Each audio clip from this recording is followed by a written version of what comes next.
Hi, Natalie. Guess where I am right now? What? Is that you, Tracy? Long time no see. It's been several years, right? Do you know where I am right now? I'm really sorry, but I don't have the time for that right now. I'll contact you again when things have settled down. You haven't been able to contact your husband Harry since last night, right? What?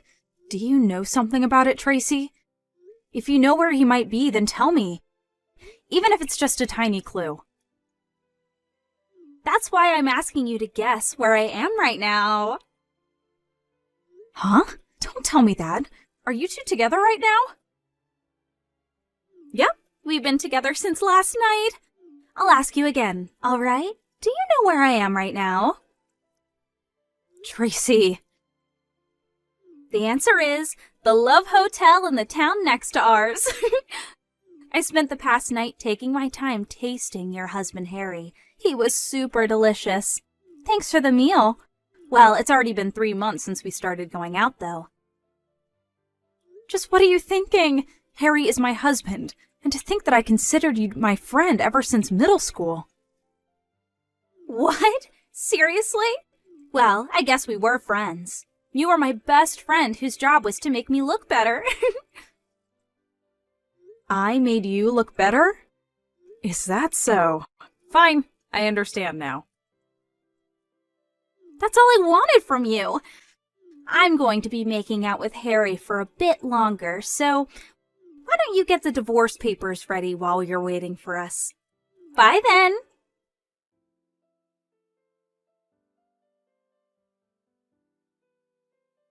Hi, Natalie. Thanks for divorcing Harry.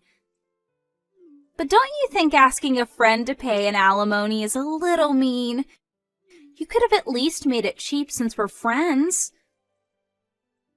The alimony I made you pay was a fair amount, and I was just expressing my legal right. Alimonies aren't made cheaper for friends. And we aren't even friends anymore in the first place. Aww. Besides, you made Harry pay your portion of the alimony anyways, right?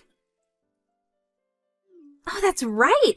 I did make him pay the alimony. He's so reliable. It must be because he has such a large salary. What? Harry has a large salary? Yes, that's the reason I stole Harry from you in the first place. I wanted his money.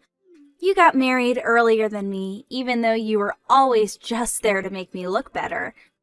That was enough to make me mad. But to think that you married a practical celebrity like Harry? I couldn't forgive it. And that's why I stole him from you. Well, at the end of the day, the two of us were perfect for each other. So, all's well that ends well, I guess. Not to mention that he's filthy rich. This is a dream come true. Well, that's it, I guess. We're going to be turning in the marriage papers now. I'll tell you about it again once we get married. Bye now. See you later. Huh, so that's what happened.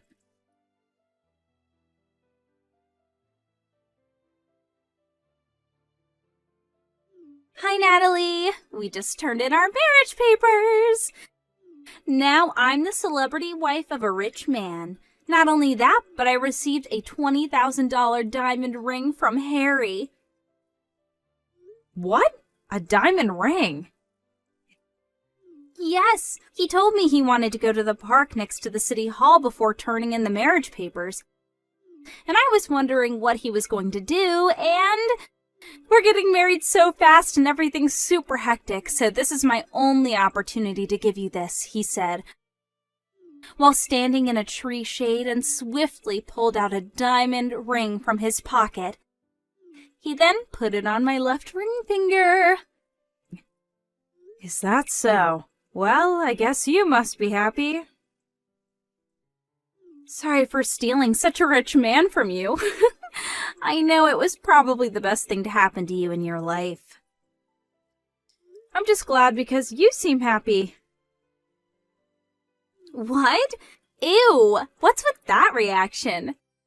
You're actually seething with anger and jealousy right now, aren't you? I know you still have feelings for Harry. Moving on then. I need to move my stuff to our room in the high-rise condominium since I'm going to be living with him from now on. What? A high-rise condo? Yes, you already left, right? Well, I guess so. I don't want to continue living in that room considering the future. Huh? I said me and Harry are going to be living there from now on. We're already on the first floor of the building, so bye!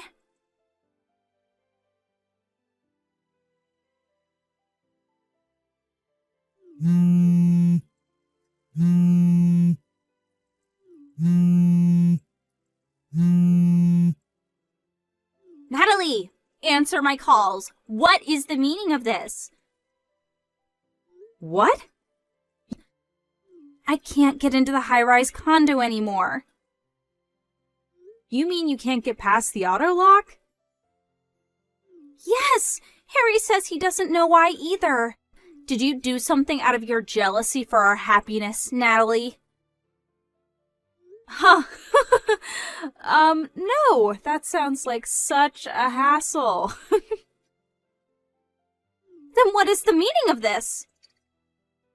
I just canceled my residence contract at that condo. What?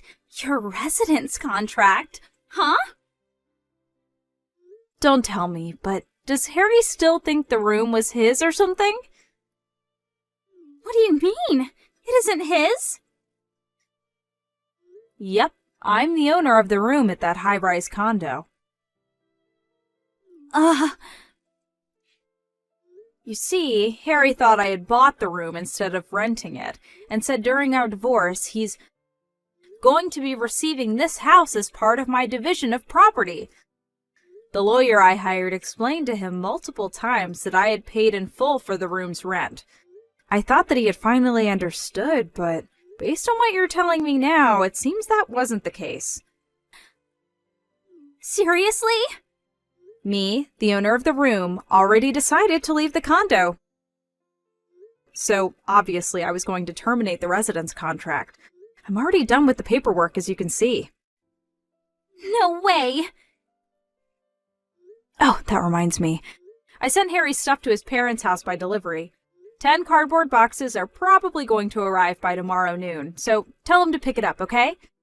I paid for the delivery fee as sort of a final act of kindness, so I'd be glad if he was grateful. Hey, hold on a second. You're just a regular office employee, right? Why are you paying for a room at a high-rise condo? What? Didn't I tell you already? I inherited my aunt's company 2 years ago. Huh? Wasn't your aunt the CEO of a company that rents nursing equipment? Does that mean you're now the CEO of that company? Yes, it does mean that. That being the case, I wanted to try out living in a high-rise condo and enjoy its lifestyle. I was planning on living there for a few more years, but I decided to move out since the place was going to be ruined by memories of the divorce. It's a bit earlier than I had planned, but who cares? I thought to myself. I now moved to a 1 LDK room at a regular apartment. Seriously? And to think that I would be able to live the high-rise condo life. Not to mention that you are actually now rich. That just makes me even more annoyed. This is my life now. It won't change no matter how much you complain. Well, fine. At least I have Harry, who's filthy rich on my side. All we have to do is find a room in another high-rise condo. I think that might be impossible. Why? He's rich, remember? Well, no. He's actually unemployed. What? He quit his job half a month after we got married, you see. This is part of the reason why we only got married on paper, but never actually had a wedding ceremony. After that, I found out that he was cheating on me with you, and he was forced to pay me in alimony. He probably has no money left at this point, you know? What? But he has enough money to live in a high-rise condo. Are you actually dumb or something? I already said that I was the one paying the rent for that room. Besides, didn't you ever ask Harry what kind of job he did?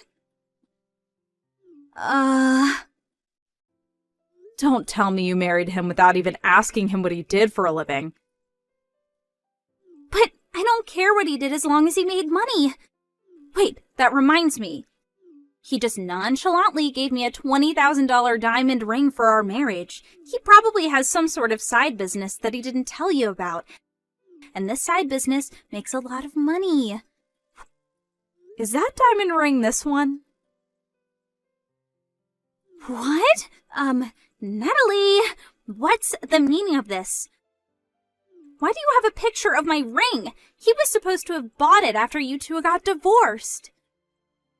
That's my ring, you see? What? It's a cubic zirconia ring that I bought for myself.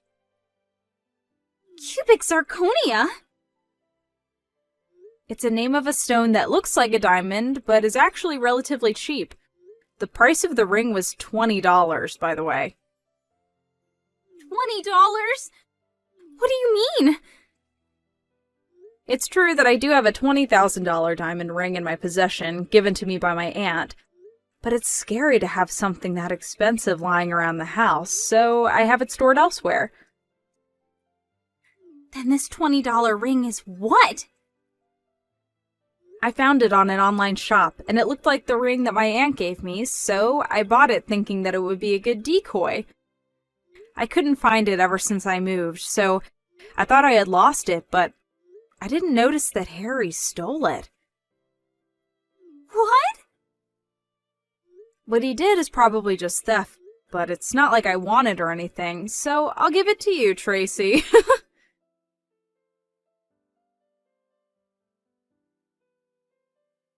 What is this? Huh? The wedding ring! Harry thought it was a $20,000 diamond ring your aunt gave you, so he took it as part of his property division.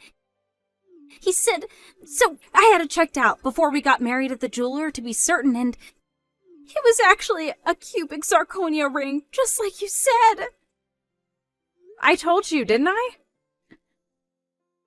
Oh my God! What are you going to do about this? I just married a poor, unemployed man. Why don't you divorce him if you're not happy with the marriage? You say it like it's so easy. Come to think of it, I don't even have a place to live. I already canceled the residence contract at my apartment since I was so ready to move to a high-rise condo. Oh, that reminds me. Your parents' house no longer exists since your parents got divorced, right? That's right. My. What do you mean, my? You're the one who started all this mess, Natalie. How is this my fault? How was I supposed to know that you, the wife, were the main source of income? No one would have guessed such a thing. Why didn't you tell me sooner? You mean I was supposed to tell you after you stole Harry from me? But we're friends. Even if we were friends back in school, we hadn't been in contact for several years. I never had an opportunity to tell you all about me and Harry's situation, did I?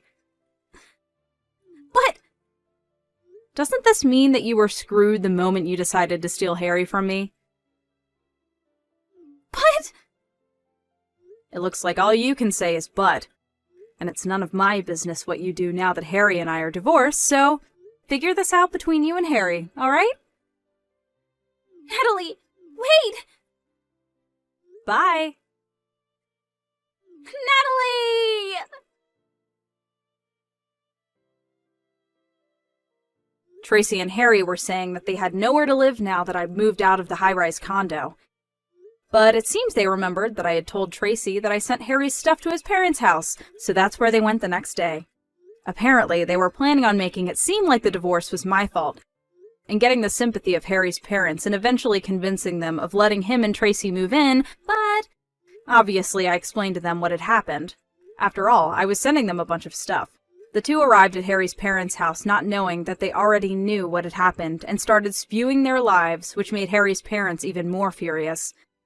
Harry's father, absolutely enraged, arranged and put into motion an improvised plan. I handed over the two of them to my friend who's a fisher. So they won't be coming to land for a while, I think, he said. I imagine they were sent out on a deep-sea fishing boat, but I didn't think any further.